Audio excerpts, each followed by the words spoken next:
Hello, this is Mrs. Gage, principal at Virginia Boris Elementary, and I would like to take a few minutes of your time to share some important information and updates about our district. We value your input, and I would greatly appreciate your feedback at the end of this message regarding CUSD's LCAP and the newest information we have received from district assessment data showing our current progress. I have included a PowerPoint so that you can follow along with the information I will share with you in this presentation.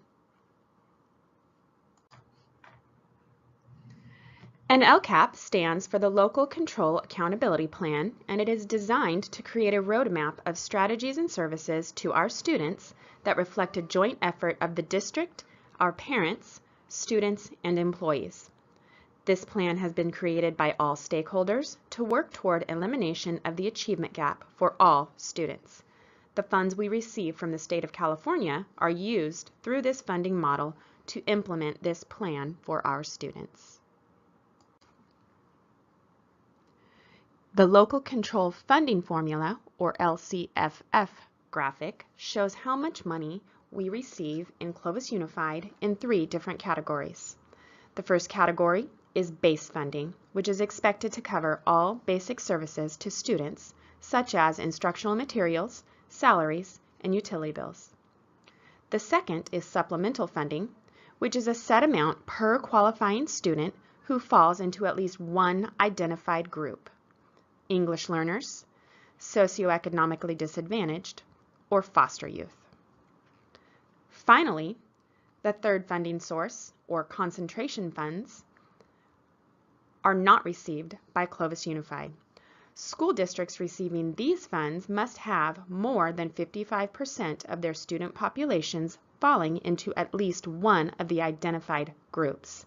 In Clovis Unified, we have 42.33% of students falling into this category.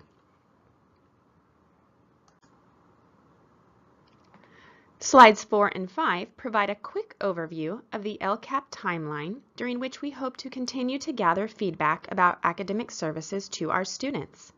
We will also look at district-wide data to help inform our ideas. Our plan will continue to evolve over time as we update and discuss student needs.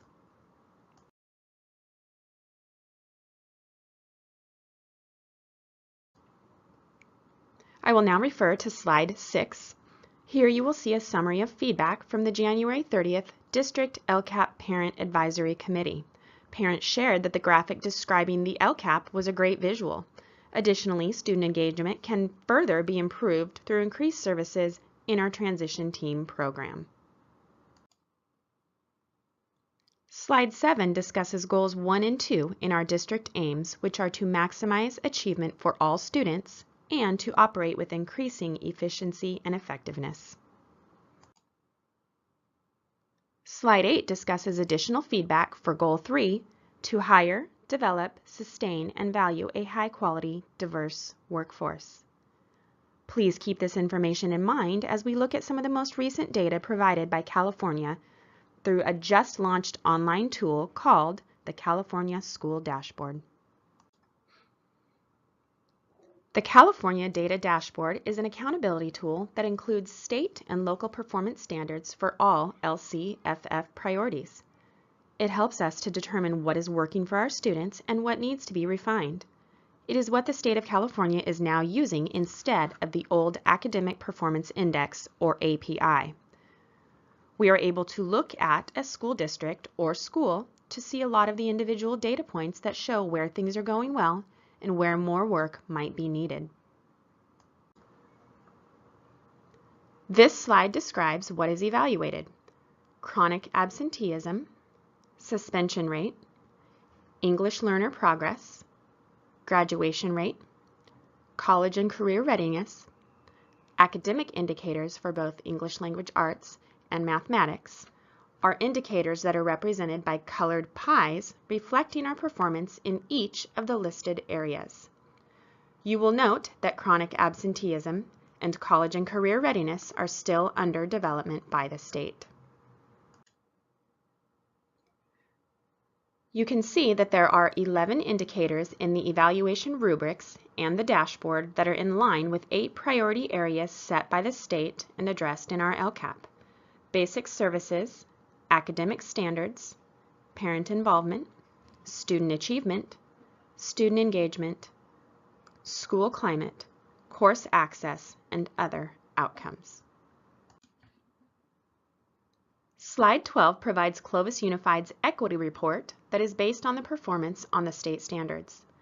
The state indicators are color-coded based on the status or latest results of very high, high, medium, low, or very low, and the growth or change which is compared to the previous year. The status ranges are determined by looking at the student achievement across the state and calculating the average highs and lows. Clovis Unified was green for suspension rate, orange for English learner progress, blue for graduation rate, and green for both English language arts and mathematics. Slide 13 provides the performance levels for English language arts assessment for all student groups in the relevant grades for the indicator. The subgroup data can also be seen on this chart. On this slide, you can see what is working in our district. Our suspension rate is green, graduation rate is blue, and both English language arts and mathematics performance is green. Areas of improvement are with our English learner progress, suspension rate for the American Indian and African American subgroups, as well as in the area of mathematics for our Pacific Islander subgroup. We appreciate and value your feedback. Please reference the PowerPoint and information presented to you to provide input through the link provided. Our next steps are to provide feedback from all sites studied, to complete a draft of the 2017 to 2020 LCAP, to release this draft March 28, 2017, provide a comment period through May, and move to board adoption in June. Again, we appreciate your time and greatly value your feedback. Thank you.